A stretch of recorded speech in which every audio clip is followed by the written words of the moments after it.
Today we are going to discuss about the different subphylum of phylum Trichophyta. So, phylum Trichophyta. This phylum Trichophyta, why we call them Trichophyta? Because here the word tricho is used. In this tricho mean trichetes. This tricho mean trichetes, and phyta term is used for plant. So it's mean those plant in which trichetes are present. Trichetes, what are the trichetes? Trichetes are the cells which is present in xylem. So mean vascular bundle is present. So those plant in which vascular bundle is present, they are called as Trichophyta. Now this Trichophyta, their sporophytic plant body is autotrophic. If it is autotrophic, it must be independent and is photosynthetic.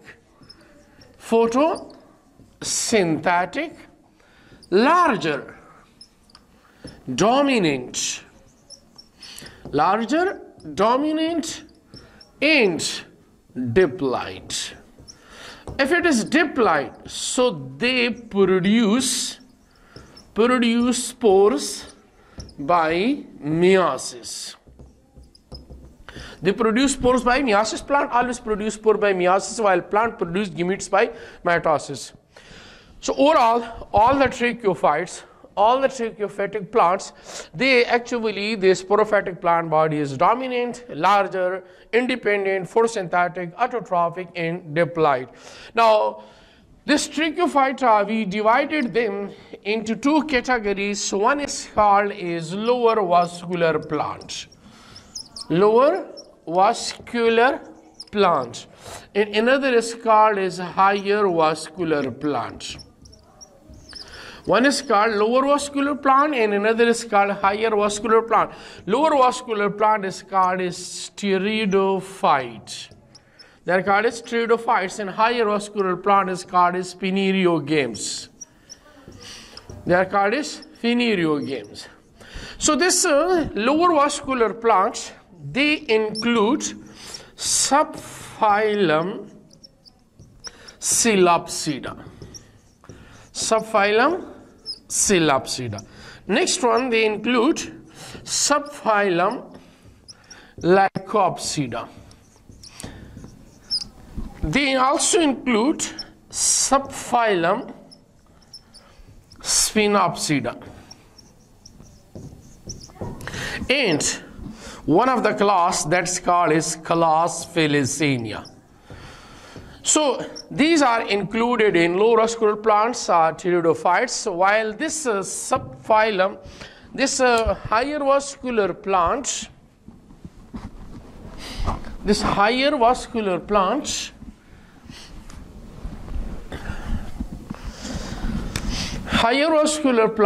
they include class gymnosperm and as well as class angiosperms. And the angiosperms have monocotyledon and dicotyledon as well. Now, another thing that is different in both, in lower vascular plants or in pteridophytes, they have gametophytic plant body is photosynthetic. If it is photosynthetic, it must be autotrophic. If it is autotrophic, it must be independent. And is small, recessive, and haploid. So produce So produce gametes by mitosis. For example, Psilopsida, Lycopsida, Spinopsida, and Felicania. And what about this higher vascular plant? In higher vascular plant, the gametophytic plant body is non-photosynthetic,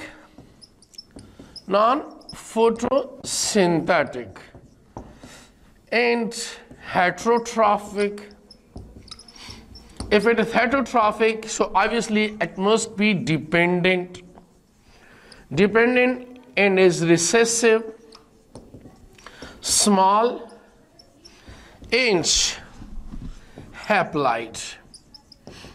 So produce gametes by mitosis. Plant always produce gametes by mitosis. That's why if you compare this phylum Trichophyta to phylum Bryophytes, because phylum Bryophytes and phylum Trichophytes, these are the phylums of the kingdom Plantae. In phylum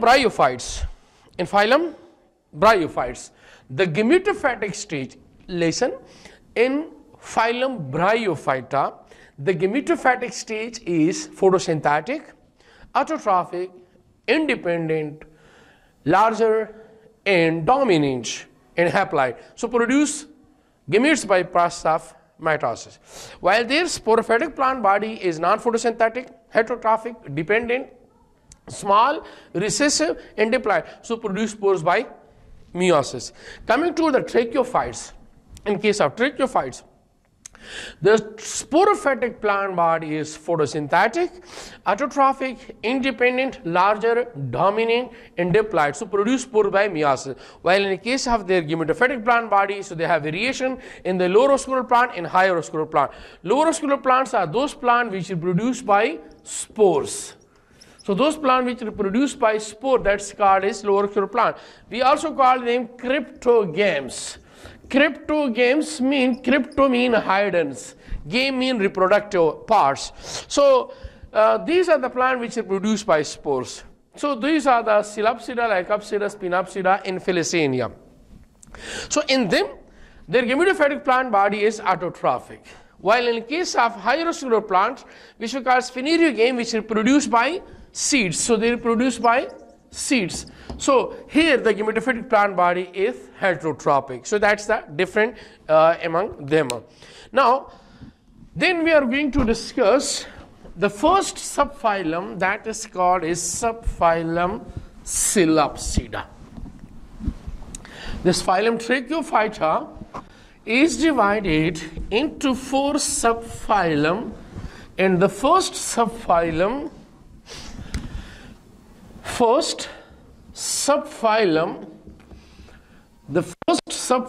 is called a Psilopsida. This Psilopsida is also called is whisk fern. That's called whisk fern. In all the species of this phylum, that is called as homosporious. Homosporious means they produce same kind of spores. If we discuss the general characteristics of subphylum Psilopsida, so keep in your mind that first, this subphylum Psilopsida belong to the phylum Trichophyta, and phylum Trichophyta belong to the subkingdom Embryophyta, and subkingdom Embryophyta belong to kingdom Plantae, and kingdom Plantae belong to the domain Eukaryota. Now, subphylum Psilopsida, they have no roots, they have no leaves, and they have no flower, and they have no seeds, and they have no fruit. Only stem is present. Only they have a stem. But their stem is divided into 2 parts. One is which is present below the soil. So below the soil stem, that is called is rhizome. Below the soil, the stem that is called is rhizome, or underground stem is called rhizome. Underground ground stem is called as rhizome, while another that is above the soil. So above the soil, that's called as aerials. That is known as aerial. Now another thing, that this stem show a dichotomous branches. Dichotomous branches, they show like having this type of structure. That is called as dichotomous branches. So they have a dichotomous branches. They have a dichotomous branches. Now, another thing, their stem is considered to be photosynthetic because their stem contain the photosynthetic pigments. So process of photosynthesis take place, and they also give rise to sporangiophore. In this sporangiophore, they have a sporangia. So these sporangia produce spores, and these spores of a same kind, that's why we call them homosporious. And this spore then give rise to male and female gametophyta. They give rise to male and female gametophytic plant body.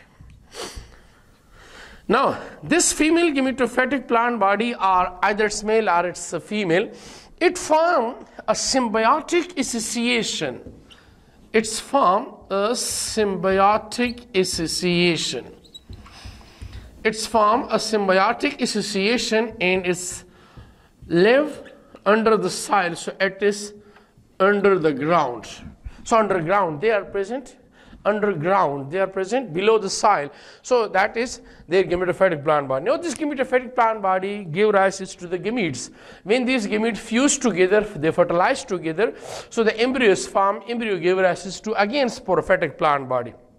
And their example, their living genera, these are Coleotropium, Mesopteris, Rania, Coxonia, and Herniophyton, Xylophyton.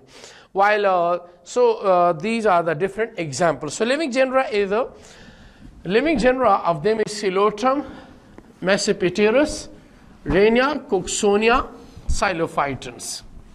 Now coming toward the next subphylum, that is called is subphylum Lycopsida. Next one, that is called subphylum Lycopsida. This subphylum Lycopsida is also called as club moss. That's called as a club moss. All of them are homosporious except Selaginella. This Selaginella is considered to be heterosporious.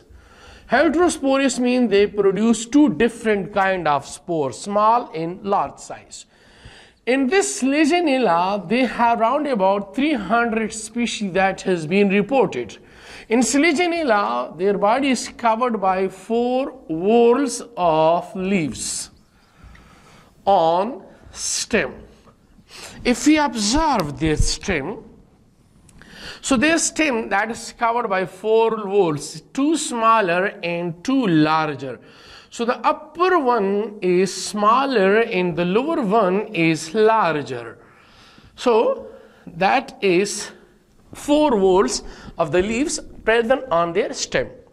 Now, subphylum Lycopsida club moss, again it belongs to phylum Trichophyta and subkingdom Embryophyta, kingdom Plantae, domain Eukaryota. Why we call them club moss? Because their strobili look like a club and the leaf are just like a moss. That's why it's called club moss. This subphylum Lycopsida, they have proper root, stem and leaves are present. It's mean here the leaves that's been developed. Now in other things, they have a Microfilis leaf is present. Microfilis Microfilis leaf is present. Microfilis leaf mean those leaf having a single vein. That's called microfilis leaf. That's the simplest form of leaf. Another thing, their stem. Stem is consist of two parts.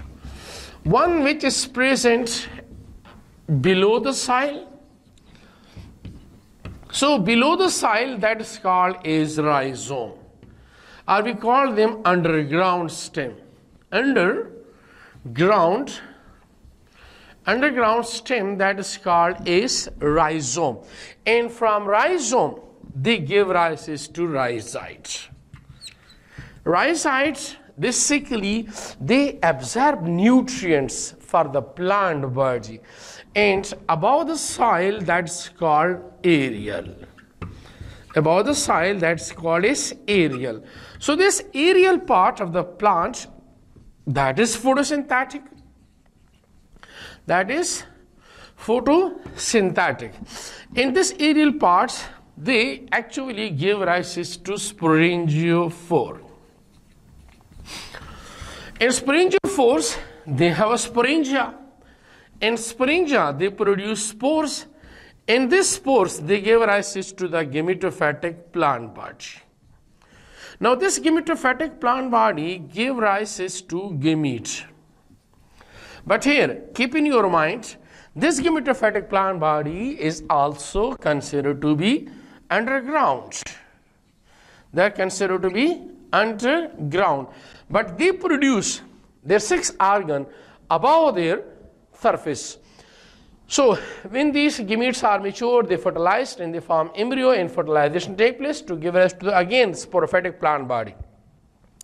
Now, another things about the Lycopsida. So, Lycopsida actually they have those leaf where sporangia is present, we call them sporophyls. So, they actually cluster together, they close together and they form a structure that's called as strobili. So, one of their example that's called is Lycopodiums. Lycopodium, Selaginella, Isoetis, and Phyloglossums. So these are the living genera of Phylum Lycopsida, while Lepidodendron and Sigillaria, these are the fossil genera. And they have a leaf-like structure. This leaf-like structure is called as ligule. So this ligule actually retain water which nourish their body. If water there is a deficiency, so they nourish them. In Lycopodium, the ligule is absent. So Lycopodium don't have a ligule. Now coming toward the next phylum, that is about the Phylum Spinopsida. Subphylum Spinopsida. Subphylum Spinopsida. Phylum Trichophyta have another phylum that's called a subphylum. This subphylum is called as Spinopsida. This subphylum Spinopsida is also called as Arthrophyta. That's called as Arthrophyta. So also called as horsetail. All of the species, they are homosporious. Why we call them homosporious? Because they produce same kinds of spores. This subphylum Spinopsida, they have proper root, stem, and leaves are present. This subphylum Spinopsida, their leaves, that is without petiole. Without petiole. Mean they don't have a petiole. What is petiole? That is the petiole. The stalk of the leaf is called as a petiole. So though they don't have a petiole. Another thing, stem. Stem, they have a furrows. They have a furrows or roots. They have furrows or ridges. What are these furrows or ridges? So their stem show like a sugarcane type of stem. So that is the stem. These are called as furrow or ridges. From here, they give rise to the leaf. And these leaf are the sessile, we call them. Are without petiole. And what about root? Root, there are two types of root. One is called the tape root. So those roots which come out the radicle of an embryo, that's called as tape root. While another type of root, that is adventitious.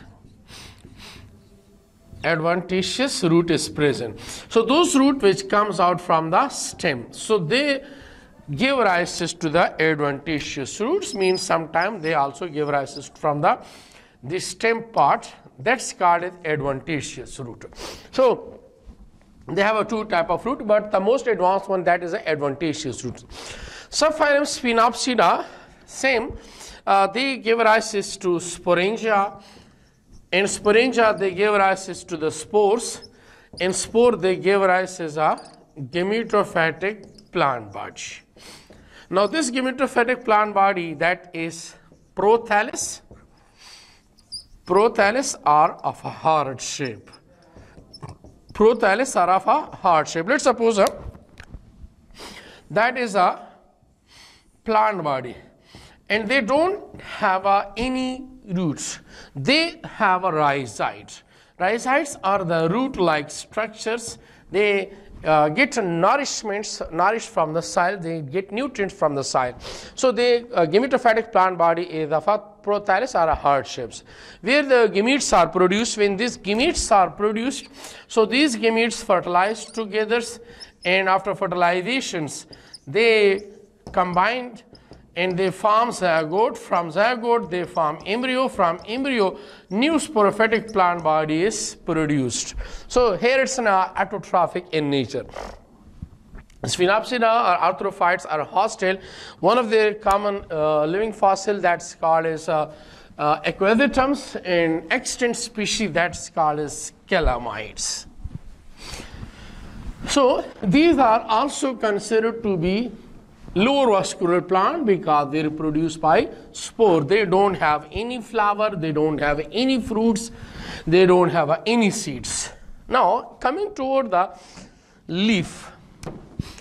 Leaf, actually, that is considered to be the fig tree of a plant because the food is produced over here.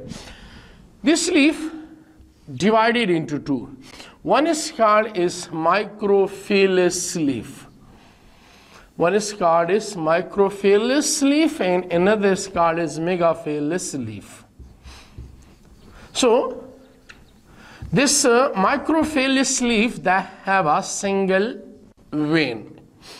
They have a single vein, while Megafilis leaf, they have a mini vein.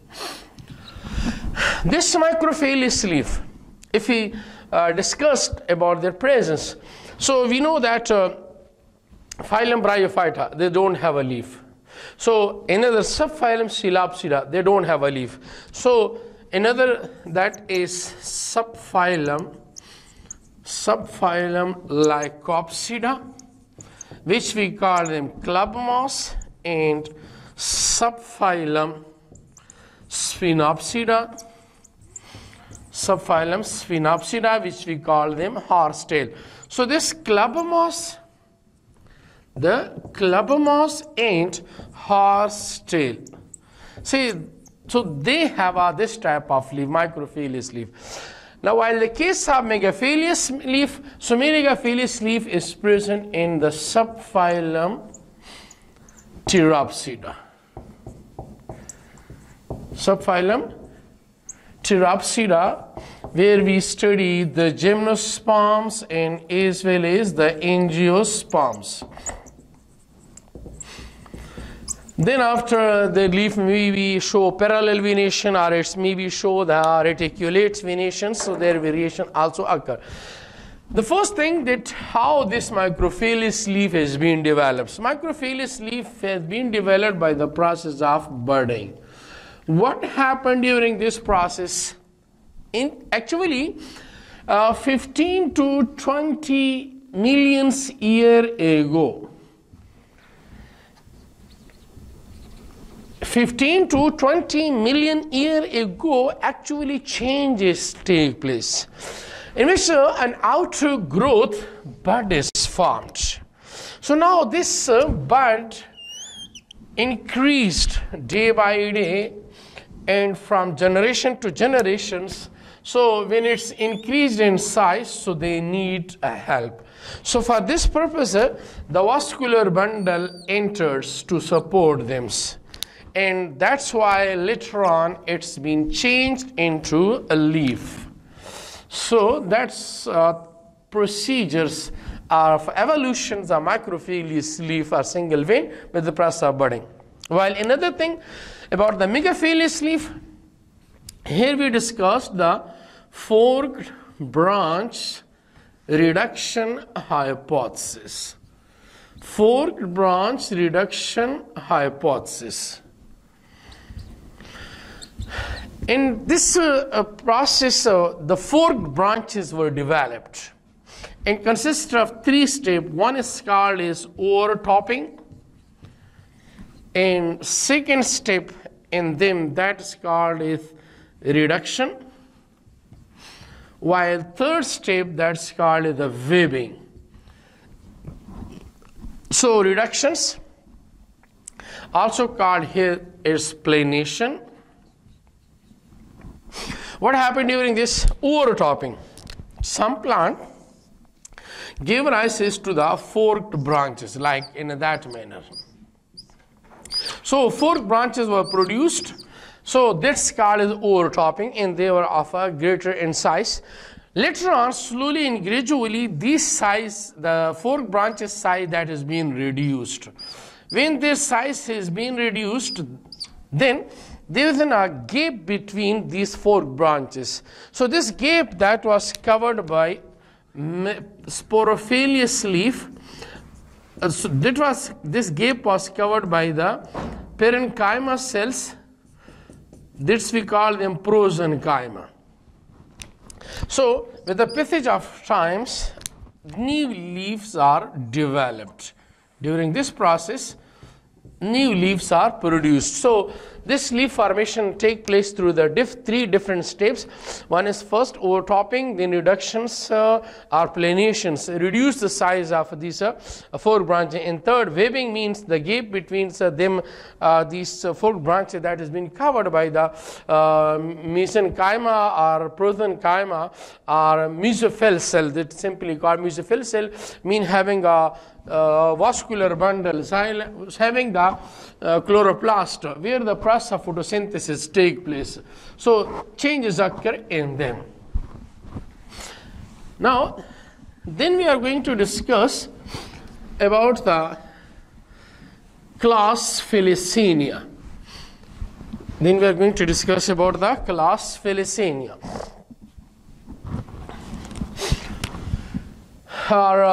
We are going to take an example of Adiantum. Because Adiantum, Pteris, Dipteris, so these are the example of class Felicania. So Adiantum simple belong to class Felicania, and it belong to the subphylum. It belong to the subphylum Pteropsida, and it's belong to the phylum Tracheophyta, and it's belong to the subkingdom Embryophyta,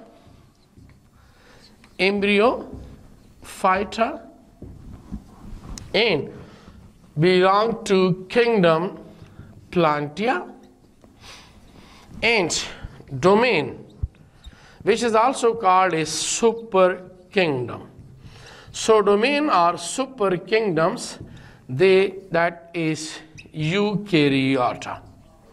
It's a eukaryota. So adiantum belong to class Felicania, subphylum Psilopsida, phylum Trichophyta, subkingdom Embryophyta, kingdom Plantia, domain or superkingdom Eukaryota.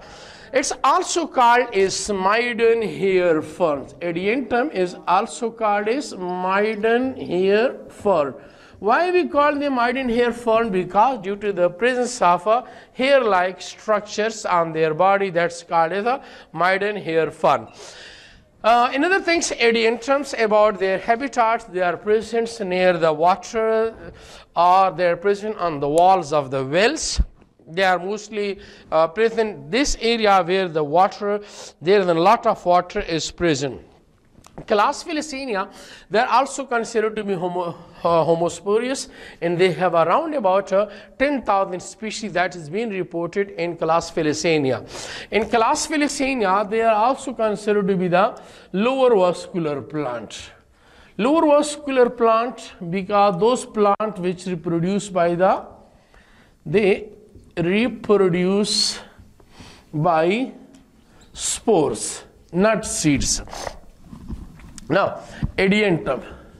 This adiantum, they consist of, they have no seed, they don't have a flower, and adiantums, they have only no fruit. Fruit is not present, so adiantum contain proper root, stem, and leaves. So these are present. This stem is covered by a ramenta. Ramenta is a brown coat which is present on their body. That is a brown coat which is present on their body. And underground stem is present. Underground stem is present, called rhizome. Underground stem is present, that is called as rhizome. So rhizome is present. This root, they also have two type of root. One is called the tape root and another is called the adventitious root. Adventitious roots are those roots which comes out from the stem. So they have an adventitious root and as well as their tape root coming toward their leaves.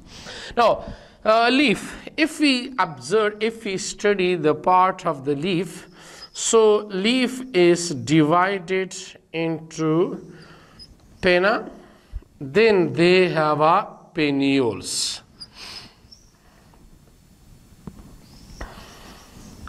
So that part of leaf that's called as a pinna, and that's called as a petioles.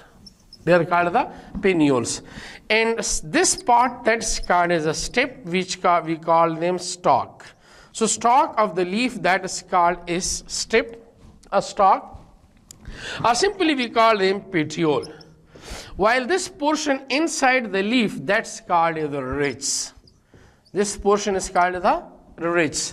Now, on the lower surface of the leaf, if we observe, when we observe the lower surface of the leaf of this single petioles, we will observe a lot of sporangia existing in a group. So this group of sporangia that is known as sori, singular sorus. So sori is present. Sori is actually the group of sporangia. A group of sporangia is present, so that's called as sori, where the spores are produced. So now this adiantum plant, they are most common and they are present near the running water or on the walls of the wells. So if we discuss their life cycle of this adiantum plants, it's also lower vascular plants, they reproduce by the spores. So which stage is dominated? Gametophytic. Sorry, that sporophytic plant body is dominated. Sporophytic plant body of Ediantum is photosynthetic.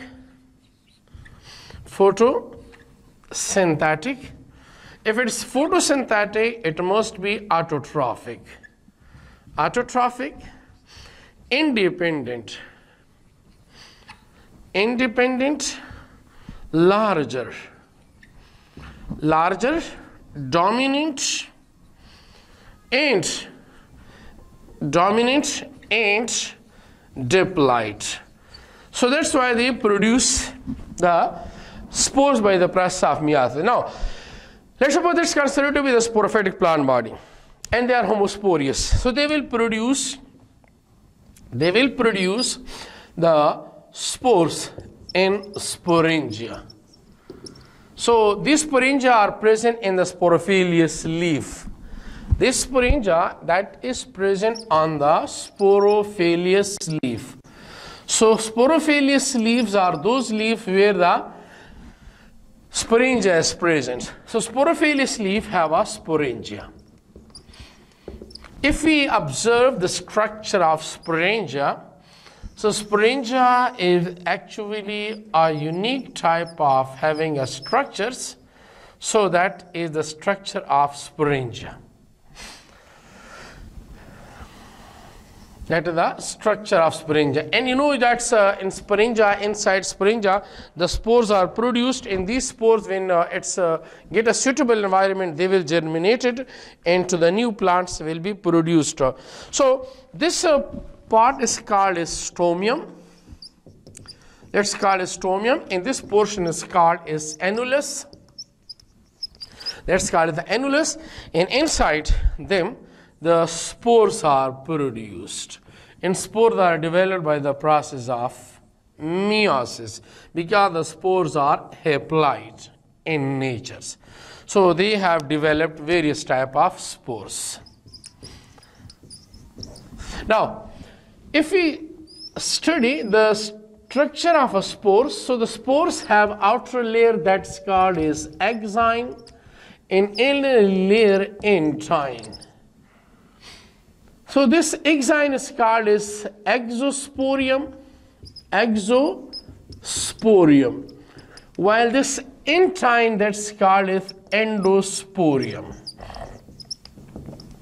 When these spores, they are produced in sporangia, and the spores fall down, so they will produce a next plant body that's called as gametophytic plant body.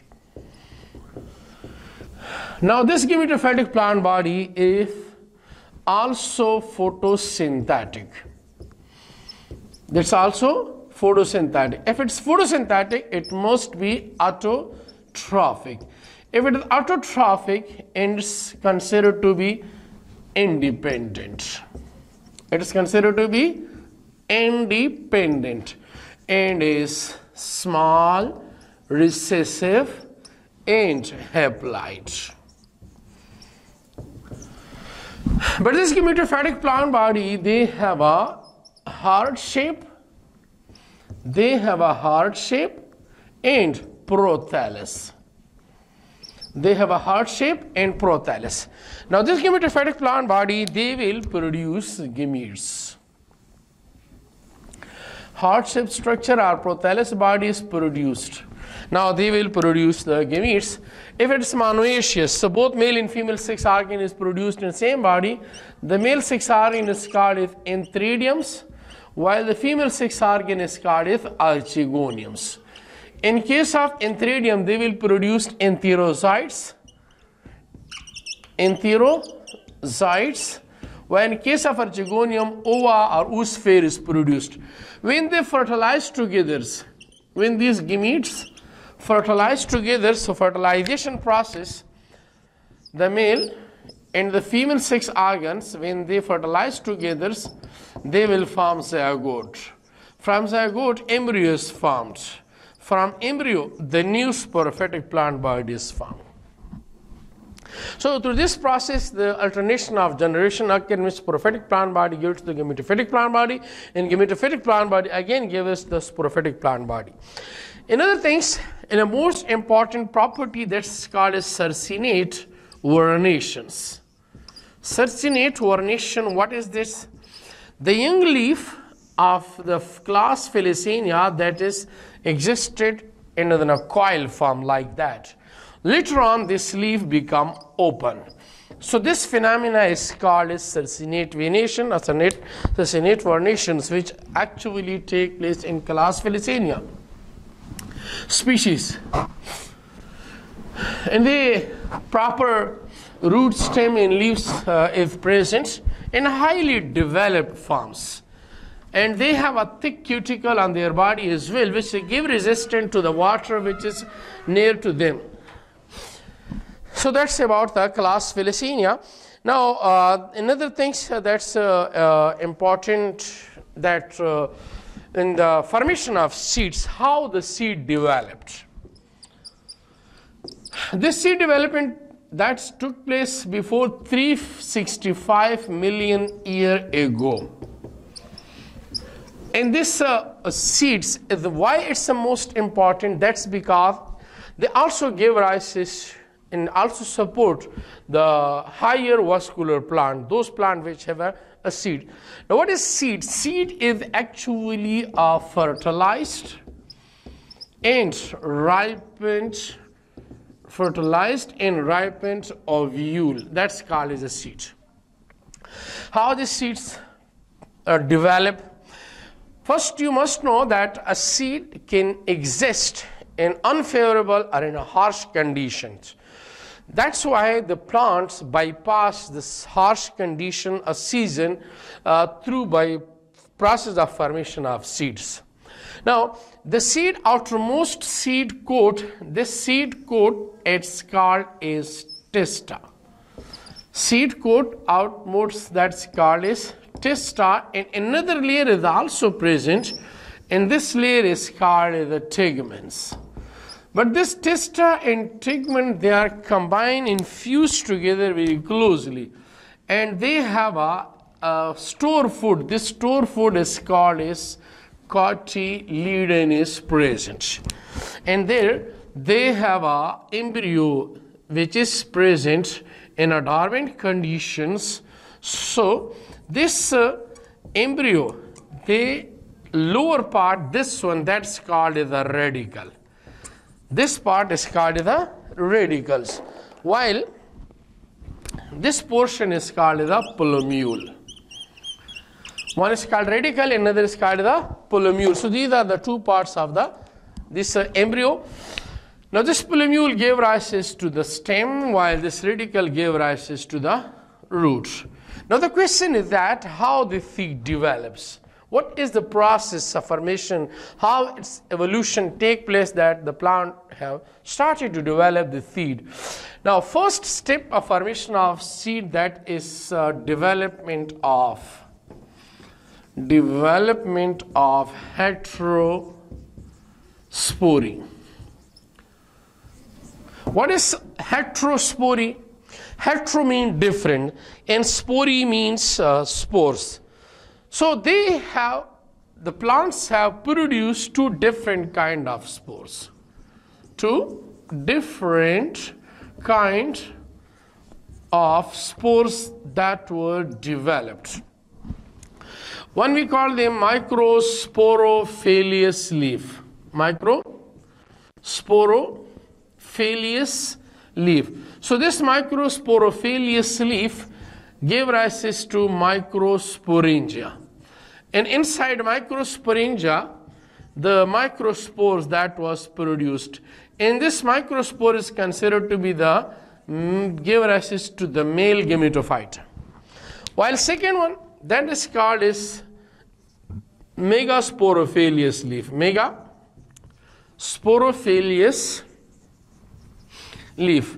And this Megasporophilius leaf gave rise to the Megasporangia. In Megasporangia, the megaspores are produced. In these megaspores, they give rise to the female gametophyte.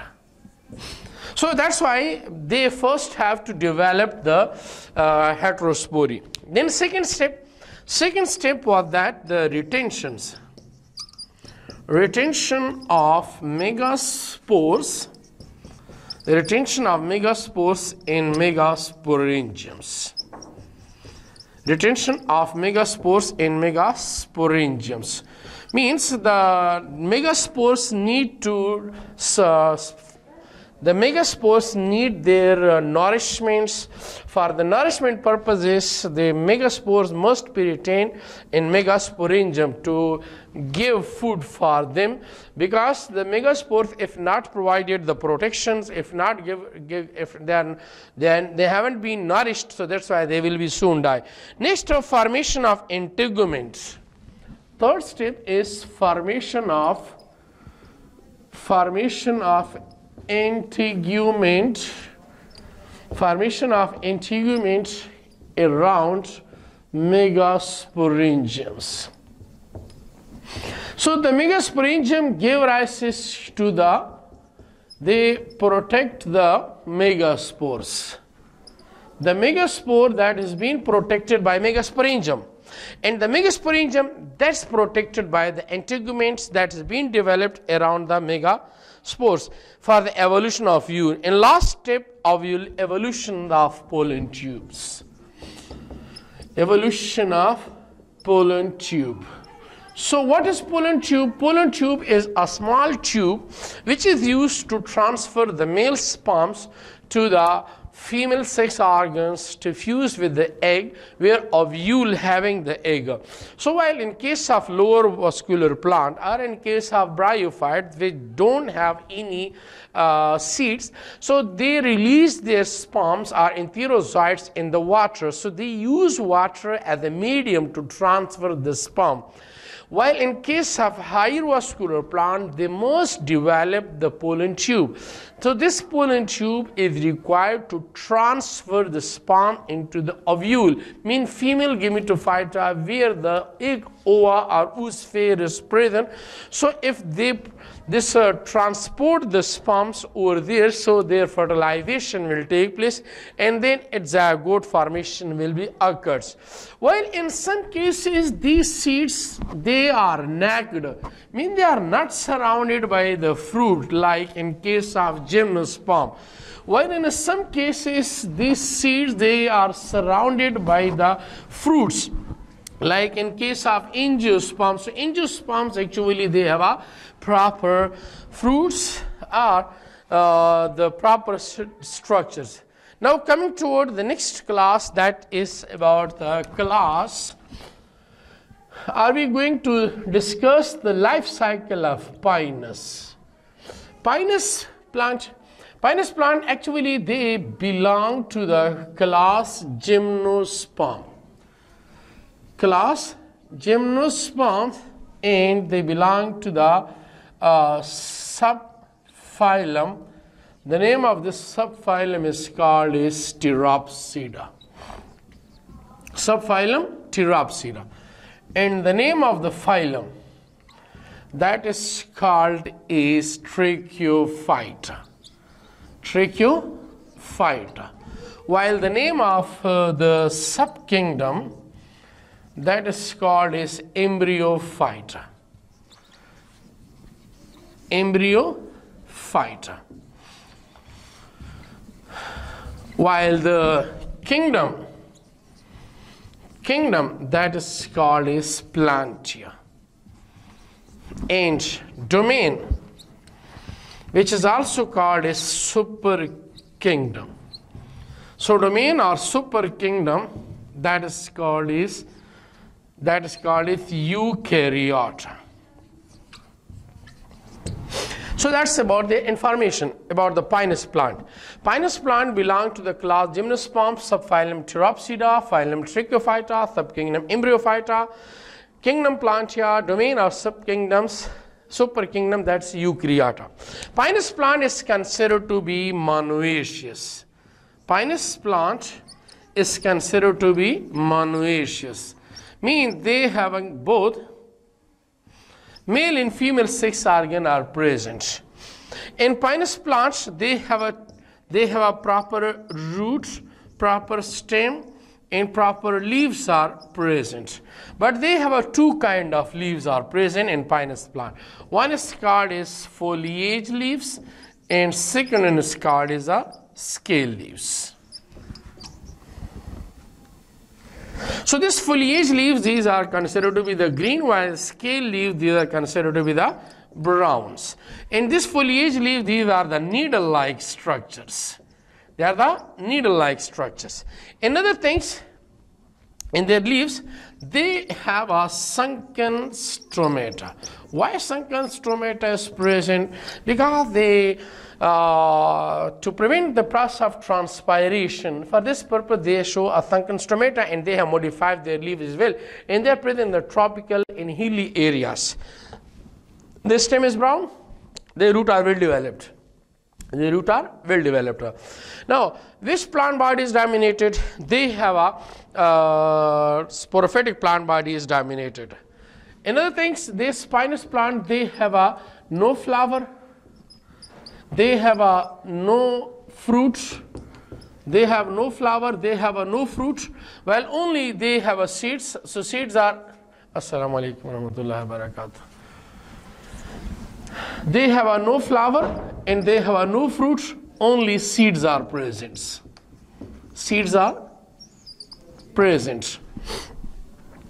And the seeds actually, these are the ripened ovules. Seeds are the ripened ovule. They have a single fertilizations.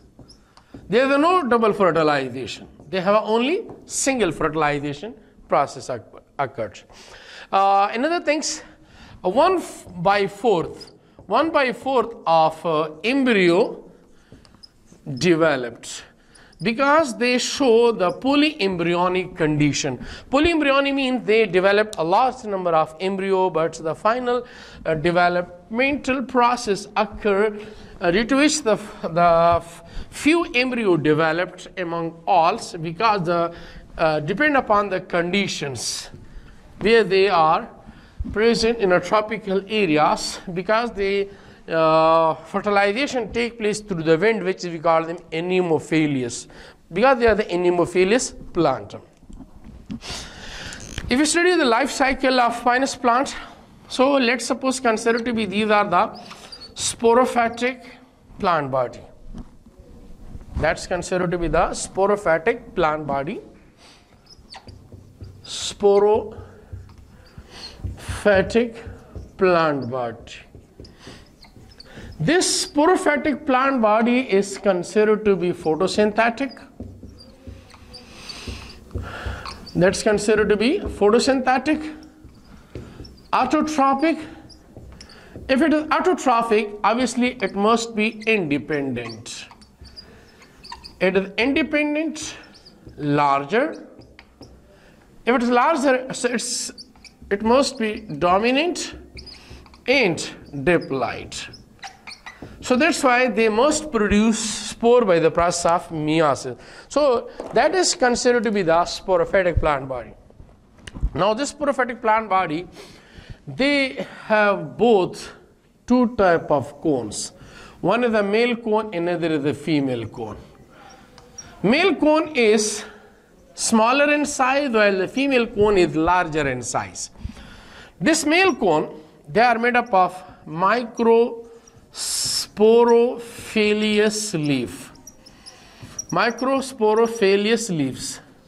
And the female cone, they are made up of megasporophilous leaves. This microsporophilous leaf have microsporangia, while the megasporophilous leaf have a megasporangia. This microsporangia have microspores, while this megasporangia have a megaspores. Now, this microspores gave rise to male gametophyte. Male gametophyte, while this megaspores gave rise to the female gametophyte. Female gametophyte. So that's why we have studied in the evolution of seeds that the most important thing, that is the formation of or the development of heterospory. So here the two different kinds of spores were produced. One is called the microspore, another is called the megaspore.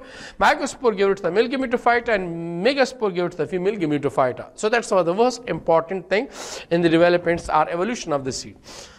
Now here, either it's male gametophyta or it's a female gametophyta, it is heterotrophic. If it is heterotrophic, obviously it must be dependent. It must be dependent. But it is small and is recessive and is considered to be the haploid. So obviously they will produce gametes by the process of mitosis. The male gametophyta, they will produce the sperm, while the female gametophyta, they will produce the ova. When the sperm and ova, they fertilize together, they will form zygote. This egg is also called as ova or oosphere, egg or ova or oosphere, and as haploids. So they will form oospore or zygote, which is diploid. This zygote gave rise to the embryo, and from embryo the new sporophytic plant body is produced. So that is the life cycles of the angiosperm. If we observe the leaf-like structures, a brown structure which they develop a cone where the male gametophyta or female gametophyta is present. So these are the female gametophyta where the megasporangiums they develop from the megasporangiums. So male cone are smaller and the female cone are larger. They actually through the process of anemophilus. Anemophilus, these are the anemophilus plant. What's mean by anemophilus? They need water, they need wind for the pollination purposes. Anemophilus mean they need water for the wind for the process of pollination. Why wind? If we study the structures of the sperm, so they have two wings. So due to these two wings, they can fly with the help of air. So this through this process fertilization take place. One of their example that's called the Pinus roxburghi. Pinus roxburghi, that is a cheer pine. Another example, that's Pinus gerardiana, we call them chalgoda. So Cedrus deodara, that's also the example which is used in railway tracks. So these are the various example of this plant.